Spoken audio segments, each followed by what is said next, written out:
السلام علیکم، کیسے ہیں آپ سب؟ کوئی انسان سارا سال کسی دوسرے کا اتنا نقصان نہیں کرتا جتنا خود اپنے آپ کا کرتا ہے۔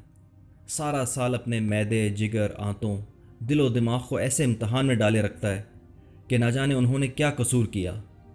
مرچ، مسالے، چٹپٹے اور چکنائی سے بھرپور کھانے کھا کھا کر جسم میں ٹاکسکس بہت بڑھ جاتے ہیں جو تیزابیت، بلڈ پریشر، شوگر کو بے قابو کرتے ہیں۔ لیکن پھر آتا ہے رمضان کا برکتوں والا مہینہ، جس میں روزہ رکھ کر ہمارا جسم بہت زبردست تبدیلی لاتا ہے۔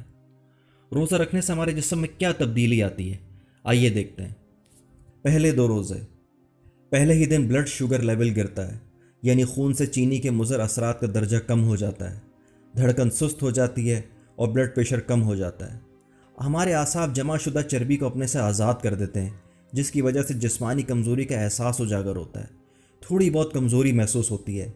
اس زہریلے مادوں کی صفائی کے پہلے مرحلے میں تو ہلکا سر درد ہوتا ہے، تھوڑے بہت چکر بھی آتے ہیں، منہ بدبودار ہوتا ہے اور زبان پر مواد جمع ہوتا ہے۔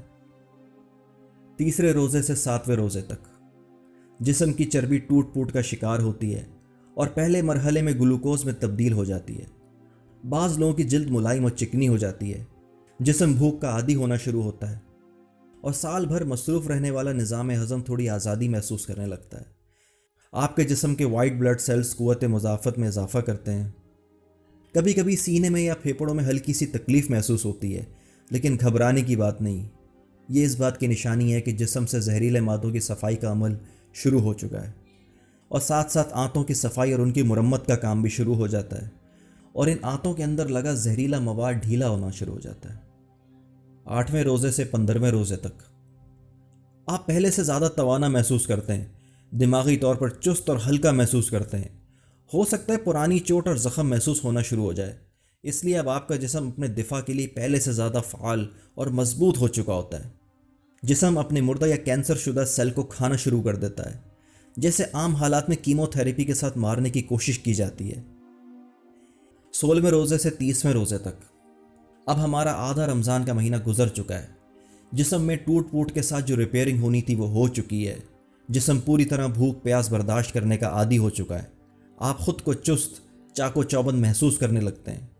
ان دنوں آپ کی زبان بالکل صاف اور سرخی مائل ہو جاتی ہے، سانس میں بھی تازگی آ جاتی ہے، جسم کے سارے زہریلے مادوں کا خاتمہ ہو چکا ہوتا ہے، نظام ہاضمہ کی مرمت ہو چکی ہوتی ہے اور معدہ بھرپور کام کرنے لگتا ہے۔ جسم کے فالتو چربی اور فاسد مادوں کا اخراج ہو چکا ہوتا ہے اور آدمی کو اپنا وزن کم محسوس ہونے لگتا ہے۔ بدن اپنی پوری طاقت کے ساتھ اپنے فرائض ادا کرنا شروع کر دیتا ہے۔ 20ویں روزے کے بعد دماغ اور یادداشت تیز ہو جاتے ہیں، توجہ اور سوچ کو مرکوز کرنے کی صلاحیت بڑھ جاتی ہے، انسان کی میموری بہت شارپ ہو جاتی ہے۔ ان دنوں اگر کوئی کتاب پڑھی جائے تو پڑھے ہوئے الفاظ تیزی سے دماغ میں محفوظ ہو جاتے ہیں۔ یہی وجہ ہے کہ رمضان المبارک میں قرآن پاک پڑھنے کا زور بہت زیادہ دیا جاتا ہے، تاکہ اللہ تعالیٰ کے بتائے ہوئے احکامات انسان سارا سال یاد رکھ سکے۔ پھر بلا شبہ ہمارا بدن اور روح دونوں تیسرے عشرے کی برکات کو بھرپور انداز سے ادا کرنے کے قابل ہو جاتے ہیں۔ یہ تو ہوا دنیاوی فائدہ، جو بے شک اللہ نے ہماری ہی بھلائی کے لیے ہم پر فرض کیا، مگر دیکھیے رحمت الہی کا انداز کریمانہ کہ اس کے احکام ماننے سے دنیا کے ساتھ ساتھ ہماری آخرت بھی سنوارنے کا بہترین بندوبست کر دیا۔ سبحان اللہ و بحمدہ۔ ویڈیو پسند آئی ہو تو لائک ضرور کریں، اور اگر آج تک سبسکرائب نہ کیا تو سبسکرائب کا بٹن ضرور دبائیں اور مفید باتیں پھیلانے میں ہمارا ساتھ دیں۔